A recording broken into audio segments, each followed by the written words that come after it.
But we're going to kick things off in our A block tonight with a look at what's going on in two countries where uprisings seem almost suspiciously familiar. In both Hong Kong and Bolivia, there appear to be a driving force to create chaos, as if it's necessary. Is this something the people of both of those countries have chosen to do on their own? Is it an organic manifestation of their true feelings, or is it somehow being orchestrated by something from the outside? Would that explanation even fit?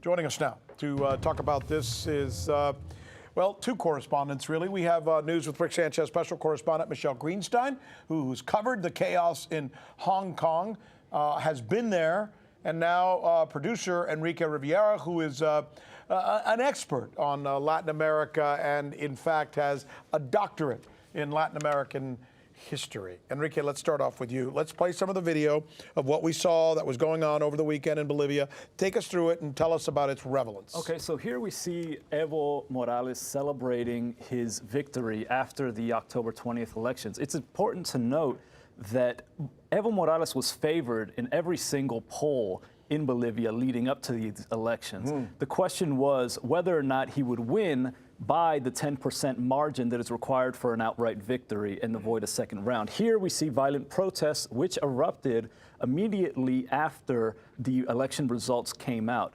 Opposition protesters from all over the country came out, severe riots. 3 people were killed over 2 weeks of unrest. Here you see Evo Morales resigning. He was forced to resign after 2 weeks of protest. The military approached him. His own sister was assaulted by armed gangs. Many ministers in the government had their families kidnapped and held for ransom. And it was under these conditions that Morales was forced to resign. He then went to Mexico, where he received asylum. Winning by 10% an election nowadays seems almost astronomical. I can't remember the last time an American president won an election by 10%. That would make him a very popular person, not the kind of win that would usually manifest itself in a riot on the streets. That's why this sounds and looks just a little bit suspicious. Yeah. We understand that Mr. Morales has had something to say in Mexico, just what, today? Yeah, so Morales arrived to Mexico today, where he has received asylum, and he spoke on some of these suspicions that many people have. Let's take a listen. On Saturday, the 9th of November, when I arrived to the area of the tropics of Cochabamba, a member of the security team of my army informed me, had read me messages, and mentioned calls asking for $50,000 in exchange to turn myself in, a day before my resignation. So he raises some interesting questions, and I think there are questions also being raised about what's going on in Hong Kong. A place where the violence just continues to get more and more aggressive. Michele? That's true, including right up to today. I mean, this weekend we saw Hong Kong enter the 6th month of these anti-government demonstrations, which are often turning violent, like you said. Today in Hong Kong, we saw protesters gathering on bridges, setting fires to barricades in an attempt to halt traffic. Here they are trying to roadblock a major highway in Kowloon. And that comes after a long day of, advancing on the police with umbrellas, as they often do. You're going to see that in just a moment. And as the Hong Kong police have done in the past, they responded with tear gas, they responded with rubber bullets. But before they do that, they always hold up these signs which read disperse or refire, which is quite interesting, I think. This, again, after a long day of fires, throwing petrol bombs at the police, building these barricades to obstruct traffic, which the riot police do try to clear out whenever they can. As an American, I understand that there are times when my country, the United States, may need to engage in some kind of act like this, because they think it's necessary for our interest, maybe even for the interest of that country. The difference is, in this case, it seems to be covert. We now know that what we did in Syria was covert. And the accusation now is that what happened in Bolivia is covert. What's going on in Hong Kong is covert. Is the argument for both of those? Can you make the case? I'll start with you, Hong Kong.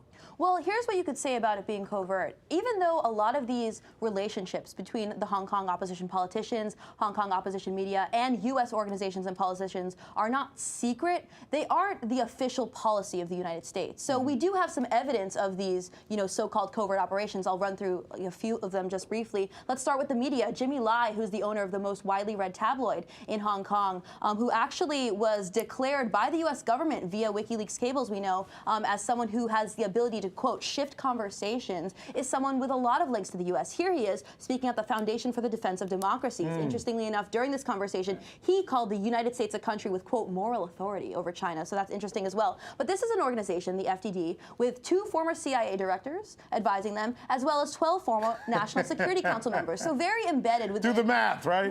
Right. So not so far off from the United States government itself. Jimmy Lai is also a man who's met with people like Mike Pence, Mike Pompeo, Paul Wolfowitz, a meeting which he called, quote, not sinister. And he's also met with someone very closely called Mark Simon. Mark Simon's even been called Jimmy Lai's, quote, right-hand man. And this is a man who not only had a father working for the CIA, who actually did an internship at the CIA himself, although when he's asked about this connection, he says, oh, those CIA days, those days are behind me. But Jimmy Lai, interestingly enough, and I'm sorry to keep going here, but Jimmy Lai has also donated over 10 million Hong Kong dollars to the anti-China clique of political parties, which are called the Pan-Democrats in Hong Kong. And it's through this kind of money that people say a lot of his influence really is covert. So what you're saying is that there's a direct tie between the folks who are actually doing the protests and the United States, something which, if we learned here in the United States that someone was doing that in our country, propagating essentially a protest or something in the streets,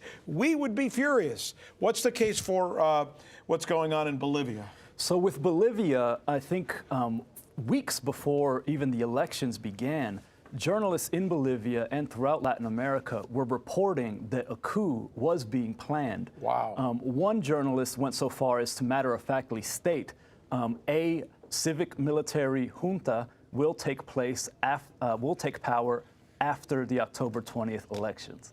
He was certain. And a lot of this came because a number of audio conversations were leaked to the press, purportedly showing leaders in Bolivia and opposition figures in Bolivia who live in Bolivia and who live in the United States conspiring to foment some sort of coup, and they state that they have the backing of the U.S. government, both here and the embassy officials in La Paz. We recently saw this happen in Latin America. In 2009, President Zelaya won an election in Honduras, right? And we took him out, right? Right. The United States, I mean, Hillary Clinton, at the Department of State, essentially went in, and there was a coup, and suddenly he came out. So this is not like we're talking about something that has never happened before, right? Right, and I covered that coup. Right after the 2009 coup, I interviewed Manuel Zelaya, who, and it was obvious that the United States was involved, because if you look at this historically, since a coup in 1954 in Guatemala, whenever there's a coup of a leftist leader in Latin America, the United States has been proven to be intricately involved. And so we thought after that 2009 coup that the United States must have been involved somehow. But the thing is, you get to the covert nature. We don't know in the moment. You know, we don't have tangible evidence in the moment. And the question I think that the three of us raise as journalists who follow this kind of thing is not whether it happened or should it happen, is should it ever happen without buy-in from the American public and the American media and the American Congress? And in all three of these cases, the answer is it hasn't happened that way. My thanks to both of you. Good segment. We'll do it again. So you haven't heard that we're the ones covering the stories that you won't see covered anywhere else? In Venezuela, Kazakhstan, let's go to Hong Kong. And the media reaction to that has been crickets. How about the way we cover those stories? What the hell does that mean? Wawai, wawai, wawai. That's the key word in this case, uprising. Keep, can you believe that? Watching. This is the right thing for members of the media to do, to actually pick sides. Look, if you like what you see, subscribe.